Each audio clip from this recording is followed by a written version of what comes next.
بسم اللہ الرحمن الرحیم۔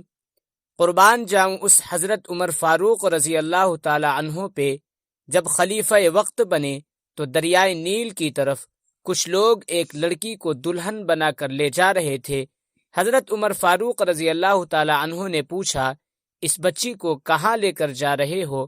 لوگوں نے کہا، اے امیر المؤمنین، ہر سال اس دریا میں کسی نہ کسی کنواری لڑکی کو دلہن بنا کر دریا کے بیچ میں کھڑا کرتے ہیں، تب یہ دریا بہتا ہے، ورنہ نہیں بہتا۔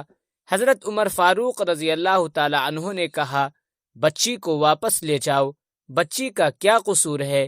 ایک خط لکھ کر دیتا ہوں، وہ دریا تک پہنچاؤ۔ حضرت عمر فاروق رضی اللہ تعالی عنہ نے لکھا، اے دریائے نیل، میں عمر، محمد مصطفیٰ صلی اللہ علیہ وسلم کا غلام، تجھے حکم دیتا ہوں، اگر تو اللہ کی مرضی سے بہتا ہے تو ٹھیک ہے، اگر تو اپنی مرضی سے بہتا ہے تو تمہارے پانی کی ہمیں کوئی ضرورت نہیں، اللہ خود ہی ہمیں پانی پلائے گا۔ حضرت عمر فاروق رضی اللہ تعالی عنہ کا خط جیسے دریا کو ملا، دریا نے بنا کسی دیر کے بہنا شروع کیا، اتنا زور سے بہنے لگا کہ پانی کناروں تک آ پہنچا۔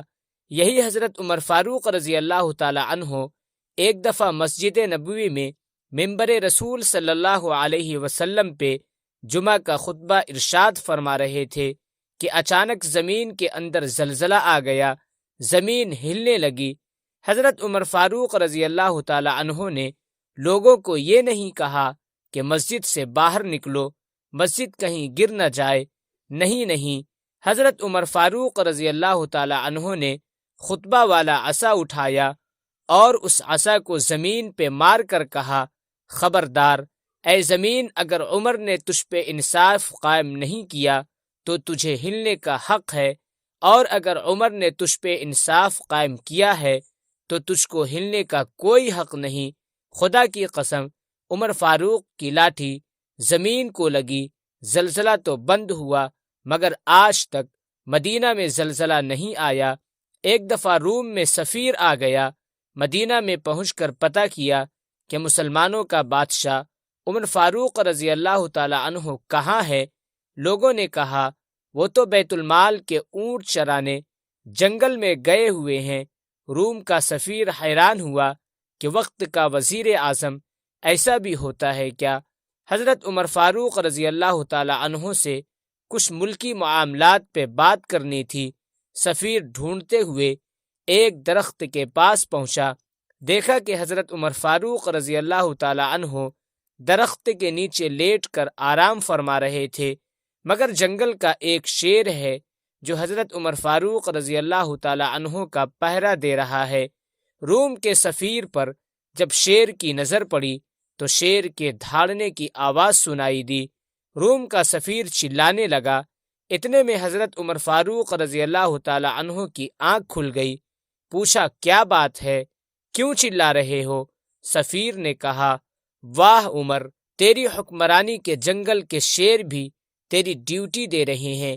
اس پر حضرت عمر فاروق رضی اللہ تعالی عنہ نے ایسا جملہ کہا کہ سونے کی تار سے لکھا جائے پھر بھی کم ہے۔ فرمایا، جو بھی ہمارے نبی محمد مصطفیٰ صلی اللہ علیہ وسلم کی غلامی اختیار کرتا ہے، اس کی قدر جنگل کے جانور بھی پہچانتے ہیں۔ روم کے سفیر نے بات چیت کی اور چلا گیا۔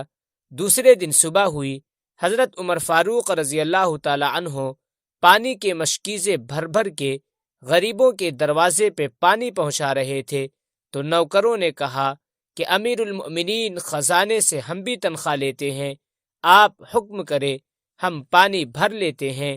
اس پہ حضرت عمر فاروق رضی اللہ تعالی عنہ نے کہا، برادر، آپ ٹھیک کہہ رہے ہو، مگر کل روم کا سفیر آیا، اس نے میری تھوڑی تعریف کر دی، اس سے میرے نفس میں کچھ زیادتی آ گئی، اب غریبوں کا پانی بھر کے اپنے نفس کو سزا دے رہا ہوں کہ عمر، تو تو بادشاہ نہیں، تو تو غریبوں کا غلام ہے۔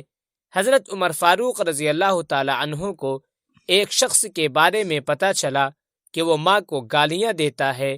آپ نے اس شخص کو بلوایا اور حکم دیا کہ پانی سے بھری ہوئی مشک لائی جائے، پھر وہ مشک اس کے پیٹ پر خوب کس کر بندھوا دی اور اس کو کہا کہ اسے اسی مشک کے ساتھ چلنا پھرنا بھی ہے اور کھانا پینا بھی ہے اور سونا جاگنا بھی ہے۔ ایک دن گزرا تو وہ بندہ بلبلاتا ہوا حاضر ہوا کہ اس کو معاف کر دیا جائے، وہ آئندہ ایسی حرکت نہیں کرے گا۔ آپ رضی اللہ تعالی عنہ نے پانی آدھا کر دیا مگر مشک بدستور اس کے پیٹ پر بندھی رہنے دی۔ مزید ایک دن کے بعد وہ بندہ ماں کو بھی سفارشی بنا کر ساتھ لے آیا کہ اس کو معاف کر دیا جائے اور اس مشک کو ہٹا دیا جائے۔ وہ 2 دن سے نہ تو سو سکا ہے اور نہ ہی ٹھیک سے کھا سکا ہے۔ آپ نے اس کی ماں کی طرف اشارہ کر کے فرمایا کہ اس نے تجھے پیٹ کے باہر نہیں بلکہ پیٹ کے اندر اتنے ہی وزن کے ساتھ 9 ماہ اٹھا کر رکھا ہے، نہ وہ ٹھیک سے سو سکتی تھی اور نہ ٹھیک سے کھا سکتی تھی۔ پھر تو اسے موت کی سی اذیت دے کر پیدا ہوا اور 2 سال اس کا دودھ پیتا رہا، اور جب اپنے پاؤں پر کھڑا ہوا تو اس کا شکر ادا کرنے کے بجائے اس کے لیے تیرے منہ سے گالیاں نکلتی ہیں۔ اگر آئندہ یہ شکایت موصول ہوئی تو تجھے نشان عبرت بنا دوں گا۔